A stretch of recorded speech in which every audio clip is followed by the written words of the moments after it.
स्तुति महिमा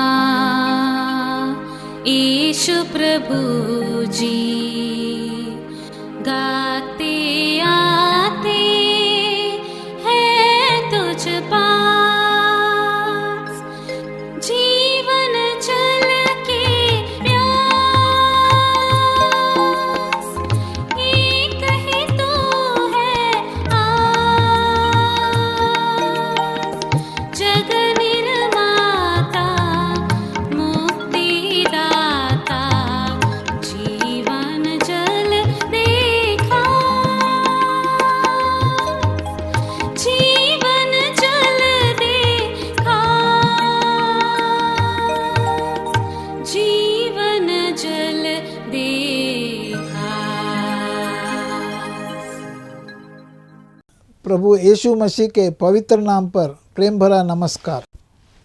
प्रभु की असीम करुणा से पिछले 5 साल से शुभ संदेश चैनल द्वारा प्रस्तुत किए इस जीवन जल कार्यक्रम में आपका स्वागत करते हैं।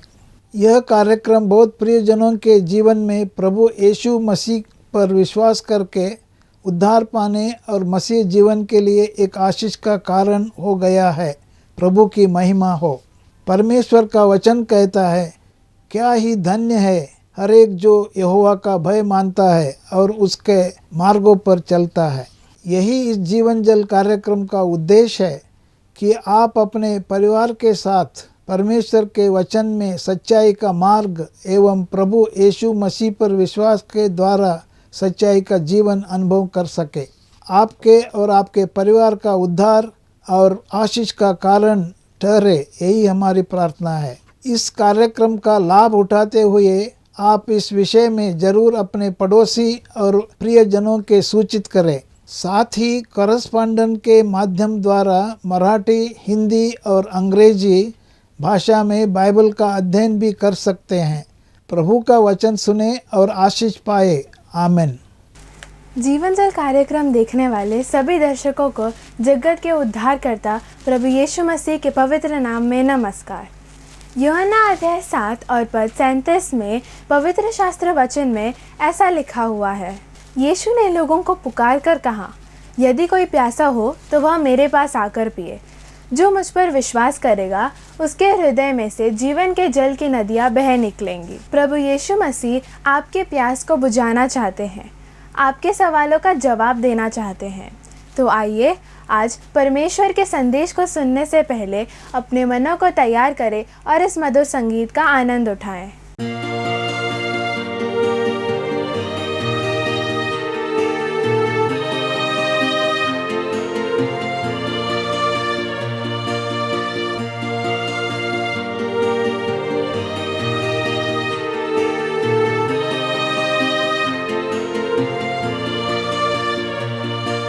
सहारा मुझको चाहिए, सहारा दे मुझे खुदा, सहारा मुझको चाहिए, सहारा दे मुझे खुदा, मुझे संभाल मैं गिरा, मुझे संभाल मैं गिरा, सहारा मुझको चाहिए, सहारा दे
मुझे संभाल मैं गिरा सहारा मुझको चाहिए सहारा दे मुझे खुदा सहारा मुझको चाहिए सहारा दे मुझे खुदा मुझे संभाल मैं गिरा मुझे संभाल मैं गिरा सहारा मुझको चाहिए सहारा दे मुझे खुदा।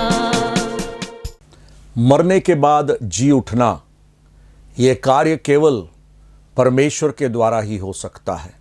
साधारण मनुष्य के लिए यह असंभव है, परंतु परमेश्वर के लिए यह संभव है। जीवन जल कार्यक्रम में एक बार और हर एक श्रोताओं का हार्दिक अभिनंदन। मेरे उद्धारकर्ता प्रभु यीशु मसीह जो जीविता खुदा है, उसके पवित्र नाम में हम सब यहाँ पर जमा हुए हैं। आप अपने समय को निकालकर इस कार्यक्रम को देखने और सुनने के लिए अपना समय दिए हैं, इस टीवी स्क्रीन के सामने बैठे हुए हैं। और मुझे भी इस बात की खुशी है कि इस महान परमेश्वर ने मेरे जीवन में एक और अवसर दिया कि जीवित वचन को लेकर आप लोगों के साथ मुखातिब हूँ, आप लोगों तक परमेश्वर का वह जीवित वचन पहुँचाऊँ और उस अधिकार के साथ जो अधिकार परमेश्वर ने मुझे दिया है आप लोगों को संबोधित करूं। मेरे प्यारों, यह मेरी कोई विशेषता नहीं, मेरा कोई गुण नहीं, केवल और केवल परमेश्वर का अनुग्रह है। और उस महान परमेश्वर के सामने मैं शीश नवाता हूं, नतमस्तक करता हूं और उससे कहता हूं, परमेश्वर तू कितना महान है, तू कितना प्रेमी है, तू कितना दयालु है। उस परमेश्वर की पहचान में आने का प्यारों सौभाग्य परमेश्वर ने मुझे दिया। आप जो सुन रहे हैं आपको भी दिया है। शायद आप में से कोई ऐसे होंगे जिन्होंने अभी तक इस पहचान को नहीं कर पाए हैं। तो आज का संदेश परमेश्वर से मेरी प्रार्थना है कि आप लोगों के जीवन के लिए उस प्रकार का एक अवसर हो जहां पर आप परमेश्वर के पहचान में आ जाएं। प्यारों, पिछले एक दो सत्र से हम लूका रचित सुसमाचार के अंदर जो विशेष दिनों के बारे में जिक्र किया गया है उसके विषय में चर्चा कर रहे थे। जैसे मैं शुरुआत में ही कहा, यादें सुनहरे भी हो सकते हैं, कड़वे भी, पर प्रभु यीशु के साथ की यादें हमेशा मधुरतम ही है और इसमें कोई शक की बात नहीं।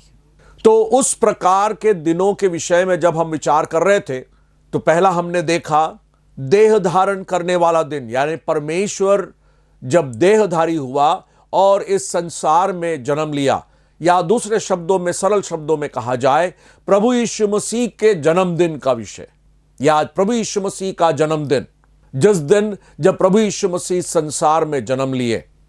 भूगोलिक शास्त्रों के अनुसार यीशु मसीह का जन्म संसार के सबसे बीच स्थान में हुआ है। बेतलहम जो है, कहा जाता है कि वह दुनिया का बीच स्थान है। और उतना ही नहीं, कुछ लोग ये भी मानते हैं कि वह समुद्र तट तल से भी निचली जगह है। वैसे निचली अवस्था में परमेश्वर का मनुष्य बनकर जन्म लेना इस बात को दर्शाता है कि परमेश्वर छोटे से छोटे व्यक्ति का भी ध्यान देता है। और आज शाम को अपने संदेश में आगे बढ़ने से पहले मेरे प्यारे मित्र, मैं आपको बताना चाहता हूं कि परमेश्वर आपके व्यक्तिगत जीवन में रुचि रखता है। आप अपने आप को बहुत छोटा समझ रहे हैं, आपको ऐसा लग रहा है कि मेरे सामने या मेरे विचार या मेरे विषय में सोचने वाला कोई नहीं है। आप उस अकेलेपन को अनुभव कर रहे हो, आपको ऐसा लगता है कि कोई आपका ख्याल नहीं करता है। मैं आपको ढाढ़स दिलाना चाहता हूं, पवित्र वचन, परमेश्वर के वचन, बाइबल के अनुसार मेरे प्यारों, परमेश्वर आपका ख्याल करता है। वो आपके व्यक्तिगत जीवन में रुचि रखता है। जिस मसीह का मैं संदेश दे रहा हूं, प्रचार कर रहा हूं, जिस यीशु मसीह के बारे में मैं आपको बता रहा हूं, वह यीशु मसीह आपके व्यक्तिगत जीवन में रुचि रखता है और आपके जीवन की सारी बातों पर वह ख्याल करता है। प्यारो, ये मेरा अनुभव है। पवित्र बाइबल में इस अनुभव में से बहुत लोग गुजरे हैं और बहुत लोगों ने इसकी गवाही दी है। मेरे समान और भी भाई बहन लोग जिन्होंने इस अनुभव को किया, करोड़ों करोड़ों की, अरबों की तादाद में।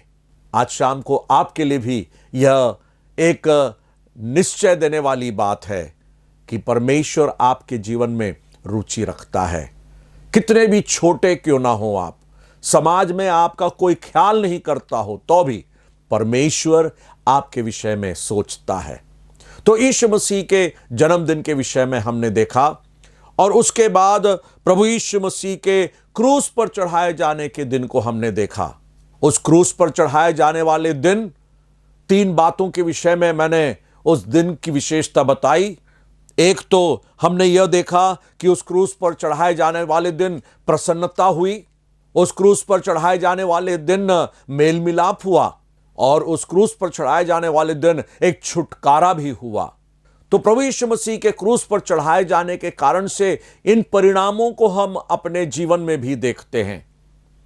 हम प्रसन्नचित्त रहते हैं, वो आनंद हम प्राप्त करते हैं जो आनंद हमें और कोई कहीं नहीं मिलता। दुनिया की संपत्ति, दुनिया की शिक्षा, विज्ञान की समझ, हमारे शैक्षणिक योग्यताएं, कुछ भी वो प्रसन्नता, वो आनंद हमें नहीं दे सकती।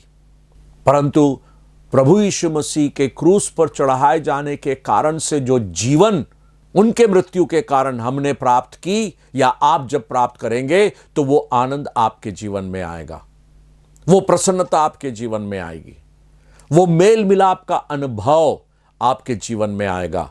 उतना ही नहीं, आप छुटकारे को अनुभव करेंगे, पाप के जीवन से छुटकारा, पाप के उस भय से छुटकारा, पाप के उस सामर्थ्य से छुटकारा। मेरे प्यारों, ये कितना बड़ा अनुग्रह है परमेश्वर का। आज हम इसी लूका रचित सुसमाचार के अंदर से एक और विशेष दिन के विषय में देखेंगे और उस दिन का मैंने शीर्षक इस प्रकार दिया है, पुनरुत्थान का दिन या प्रभु यीशु मसीह के पुनरुत्थान का दिन। दूसरे शब्दों में कहा जाए, प्रभु यीशु मसीह के जी उठने का दिन। यीशु मसीह क्रूस पर चढ़ाए गए, उनकी मृत्यु हुई। लोगों ने सोचा कि यीशु मसीह को क्रूस पर चढ़ा देने से उनकी जीवनी खत्म हो जाएगी, या उन्होंने सोचा कि यीशु मसीह मर जाए तो उनकी जीवनी खत्म हो जाएगी, आगे अब यीशु मसीह कुछ नहीं कर पाएंगे। परंतु प्रभु यीशु मसीह कीलों से जड़ा हुआ उस क्रूस पर लटके रहने के लिए नहीं आए, मृत्यु के अधीन में रहने के लिए वो नहीं आए। मृत्यु या मौत उनको हरा नहीं सकती थी, मृत्यु उन्हें अपने कब्जे में रख नहीं सकती थी, क्योंकि वो सामर्थ्यवान परमेश्वर है। प्रभु यीशु मसीह ने अपना परिचय भी ठीक उसी प्रकार दिया है। उन्होंने अपने आप को परमेश्वर का पुत्र होकर संबोधित किया। अपने जीवन का या अपने नाम का एक शीर्षक उन्होंने दिया कि वो खुद कहते हैं कि वह परमेश्वर का पुत्र है। और जब उन्होंने अपना परिचय परमेश्वर का पुत्र होकर दिया, तो वह इस बात की गवाही है कि यीशु मसीह उन शब्दों को कहकर अपने आप को परमेश्वर के तुल्य कह रहे हैं, या दूसरे शब्दों में परमेश्वर को अपना पिता कहते हुए उन्होंने अपने जीवन में इस बात की स्थापना किया, इस बात को स्थापित किया, स्थिर किया कि वो स्वयं परमेश्वर है। और उस बात को प्रभु यीशु मसीह ने अपने जीवन काल में लोगों को बताया, और उन्होंने इस बात को बताया कि मैं परमेश्वर का पुत्र हूं, या पिता परमेश्वर, या परमेश्वर जो है वो मेरा पिता है। और उस बात को कहते हुए उन्होंने इस बात को स्थापित की कि वो स्वयं परमेश्वर है। और वह यीशु मसीह जो क्रूस पर चढ़ाया गया, वह गाड़ा गया, और हम उस गाड़े जाने के विषय में हम पढ़ते हैं कि यीशु मसीह को यूसुफ नाम का जो महासभा का एक सदस्य था, जो सज्जन और धर्मी पुरुष था, वो अरमतिया का रहने वाला था। उसने यीशु मसीह को उस क्रूस पर से उतारकर मलमल की चादर में लपेटा और एक कब्र में रखा जो चट्टान में खुदी हुई थी, और उस कब्र में कभी भी कोई रखा नहीं गया था। वह तैयारी का दिन था और सब्त का दिन आरंभ होने पर था, और वहां पर वो स्त्रियां भी आई कि उस जगह को देखे कि यीशु मसीह किस कब्र में कहां पर रखा जा रहा है। और हम देखते हैं लूका रचित सुसमाचार 23वां अध्याय उसकी 56वीं आयत में, तब उन्होंने लौटकर सुगंधित वस्तुएं और इत्र तैयार किया और सब्त के दिन उन्होंने आज्ञा के अनुसार विश्राम किया। तो प्रभु यीशु मसीह, उनकी मृत्यु हुई, वो कब्र में रखा गया, परंतु फिर क्या हुआ? हम आगे पढ़ते हैं लूका रचित सुसमाचार 24वां अध्याय और उसकी 21वीं आयत। वहां पर लिखा है, परंतु हमें आशा थी कि यही इस्राएल को छुटकारा देगा। इन सब बातों के सिवाय इस घटना को हुए तीसरा दिन है। इम्माउस के रास्ते प्रभु यीशु मसीह के दो चेले जा रहे हैं, और उस इम्माउस के रास्ते जब प्रभु यीशु मसीह के चेले जा रहे थे, अचानक से यीशु मसीह उनको प्रकट हुआ। और हम वहां पर देखते हैं कि जब यीशु मसीह उनके साथ प्रकट हुआ और उनके साथ चलने लगा, तो वहां पर यीशु मसीह के विषय में ये दोनों चेले जिक्र कर रहे हैं। वो कहते हैं कि यह इस्राएल का छुटकारा होकर जो आया है, वो कहा था कि मरने के बाद तीसरे दिन जी उठेगा, और आज वो तीसरा दिन है। और फिर वो कहते हैं, और हम में से कई स्त्रियों ने भी हमें आश्चर्य में डाल दिया है, जो भोर को कब्र पर गई थी और उन्होंने वहां पर शव को नहीं पाया। इसका मतलब यह है यीशु मसीह मरने के बाद जी उठे। लूका रचित सुसमाचार 24वें अध्याय के 2री आयत में, उन्होंने पत्थर को कब्र पर से लुढ़का हुआ पाया, पर भीतर जाकर प्रभु यीशु का शव न पाया, और वे आश्चर्यचकित हो गए। प्रभु यीशु मसीह मृतकों में से जी उठे। मौत यीशु मसीह को रख न सकी। मरकर तीसरे दिन प्रभु यीशु मसीह जी उठे। अब इस पुनरुत्थान या जी उठने के सच्चाई के विरुद्ध कई प्रकार के तथ्यों को लाकर ये साबित करना चाहते थे कि प्रभु यीशु मसीह जी नहीं उठे या उनका पुनरुत्थान नहीं हुआ।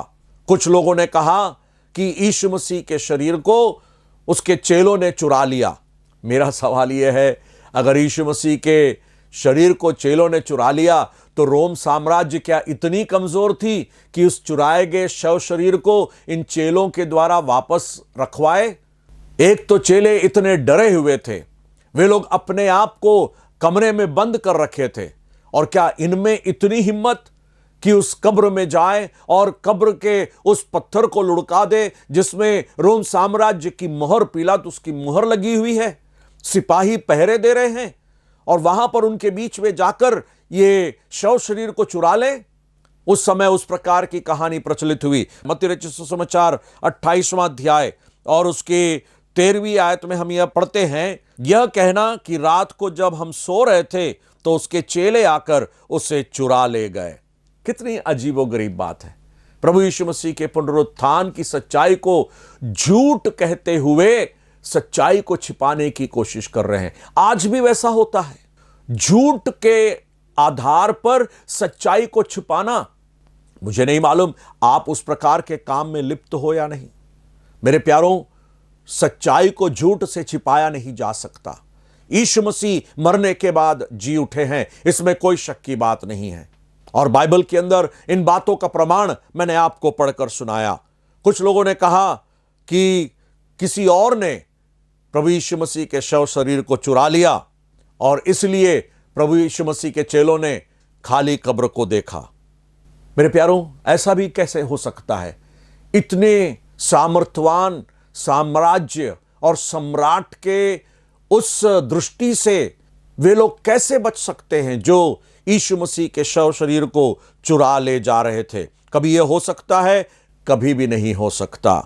हम थोमा के बारे में पढ़ते हैं कि किस प्रकार थोमा ने इस बात को कहा कि जब तक प्रभु यीशु मसीह के पंजर में और कीलों के उस छेद पर अपनी उंगली न डालूं तब तक मैं विश्वास नहीं करूंगा। और यीशु मसीह प्रकट हुए और थोमा ने उस काम को किया और थोमा यीशु के चरणों पर गिरकर कहता है, हे मेरे प्रभु, हे मेरे परमेश्वर। वो इस बात का इकरार करता है। प्रभु यीशु मसीह मरकर जी उठे, मृत्यु पर उन्होंने विजय को हासिल किया।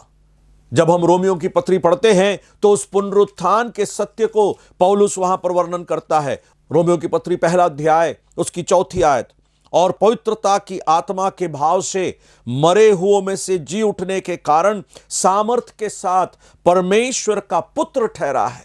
सामर्थ के साथ परमेश्वर का पुत्र ठहरा है। यीशु मसीह मरने के बाद जी उठा और परमेश्वर का पुत्र होकर वो ठहराया गया है, या दूसरे शब्दों में वह स्वयं परमेश्वर ठहराया गया है। उतना ही नहीं, जब हम रोमियों की पत्री 4 अध्याय और उसकी 25वीं आयत, वह हमारे अपराधों के लिए पकड़वाया गया और हमारे धर्मी ठहराने के लिए जिलाया भी गया। हमारे धर्मी ठहराने के लिए जिलाया भी गया। यीशु मसीह अगर केवल मरकर खत्म हो गए होते और उनकी जीवनी खत्म हो गई होती तो मेरे प्यारों, यीशु मसीह सबसे बड़ा धोखेबाज होता, उसके चेले सबसे बड़े धोखेबाज होते। यीशु मसीह का जन्म, यीशु मसीह का जीवन, यीशु मसीह की मृत्यु, यह सब एक सामान्य बात हो जाती। मरियम जो यीशु की माता है, वो एक व्यभिचारिणी ठहरती। यीशु मसीह जो है वो व्यभिचारिणी का पुत्र ठहरता। यीशु मसीह धोखेबाज रहता। स्वर्गदूतों ने जो यीशु के जन्म के विषय में ऐलान किया, वे लोग झूठे ठहराए गए होते, उसके चेले झूठे गवाह ठहरते। परंतु ऐसी कोई बात नहीं है। प्रभु यीशु मसीह मरने के बाद तीसरे दिन जी उठे, और जी उठे इसलिए ताकि उसके जी उठने से हम धर्मी ठहराए जाए। परमेश्वर के नाम की स्तुति हो। हम धर्मी ठहराए जाते हैं प्रभु यीशु मसीह के जी उठने के कारण से। और इसलिए जब हम कुरिन्थियों की पत्री उसके 15वें अध्याय को पढ़ते हैं, वहां पर पौलुस ने उस विजय की वाणी को रखा, या विजय की घोषणा को करता है, और वहां पर लिखता है उस पुनरुत्थान के सामर्थ के विषय में कहते हुए कहता है, हे मृत्यु तेरी जय कहां रही, हे मृत्यु तेरा डंक कहां रहा।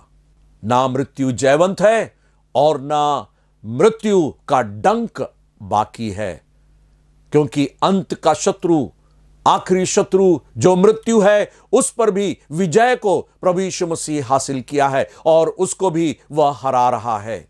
मृत्यु अब मनुष्य के जीवन पर हावी ना होगी, क्योंकि यीशु मसीह मरने के बाद जी उठे। पुनरुत्थान जो है, यीशु मसीह का जी उठना जो है, वो मेरे और आपके लिए धार्मिकता का कारण बन जाता है। परमेश्वर जो बात की मांग रखी, परमेश्वर जो चाहता था कि बात पूरी हो, वह बात परमेश्वर ने हमारे जीवन में दे दिया है। हमारे जीवन, जब हम प्रभु यीशु मसीह पर विश्वास करते हैं, उसके मृत्यु और पुनरुत्थान पर जब विश्वास करते हैं, तो मेरे और आपके जीवन में परमेश्वर की जो मांग है उसे हम पूरा करते हैं, या प्रभु यीशु मसीह के पुनरुत्थान के कारण हमारे जीवन से वो मांगे पूरी हो जाती है और परमेश्वर उसको स्वीकार कर लेता है। और फिर पौलुस जो है इस बात को कहता है कि पुनरुत्थान की सामर्थ को मैं जानूं। क्या आज इस शाम के वक्त आप इस पुनरुत्थान की सामर्थ को पहचानना चाहते हैं?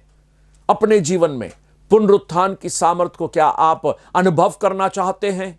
पुनरुत्थान की सामर्थ आप जरूर अनुभव करेंगे जब आप इस यीशु मसीह को अपने जीवन में अपना उद्धारकर्ता और प्रभु होकर ग्रहण करेंगे। और जब आप ये करेंगे, आपके जीवन में उम्मीद आएगी। मृत्यु के बाद आप भी मरकर जी उठेंगे, और वो जी उठना हमेशा के राज्य के लिए होगा। परमेश्वर उसके लिए आपकी मदद और सहायता करे कि इस पुनरुत्थान प्राप्त किए हुए यीशु मसीह के पहचान में आप आ जाएं और आप परमेश्वर के संतान कहलाए जाएं, परमेश्वर के राज्य में आपको प्रवेश मिले। हम इन बातों का विचार आगे भी रखेंगे। परमेश्वर उसके लिए हमारी मदद और सहायता करे। प्रार्थना के साथ हम इस सत्र को समाप्त करेंगे। पिता परमेश्वर, हम धन्यवाद देते हैं पुनरुत्थान जो प्रभु यीशु मसीह ने पाई है, यीशु मसीह के जी उठने की घटना जो है वो कितना ही सत्य है, और उसकी जानकारी आपने हमें दी, उसके लिए धन्यवाद देते हैं। इस यीशु मसीह के जी उठने के कारण से मौत हार चुकी है और उसका डंक अब ना रहा। उतना ही नहीं, हमें धर्मी ठहराने के लिए आप मरकर जी उठे हैं। धन्यवाद उस बड़े अवस्था के लिए जो आपने हमारे जीवन में दिया है।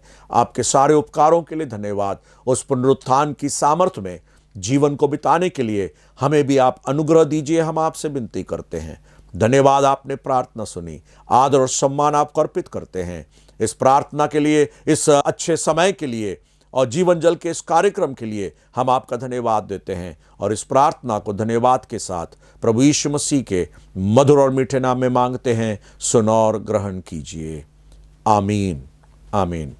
परमेश्वर आप सबों को आशीष देवे।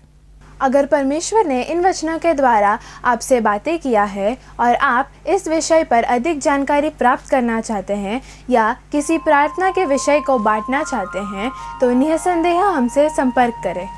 हमारा पता जीवन जल नव भावना building 422 SVS road, post box number 19161, Prabha Devi, Mumbai 400025।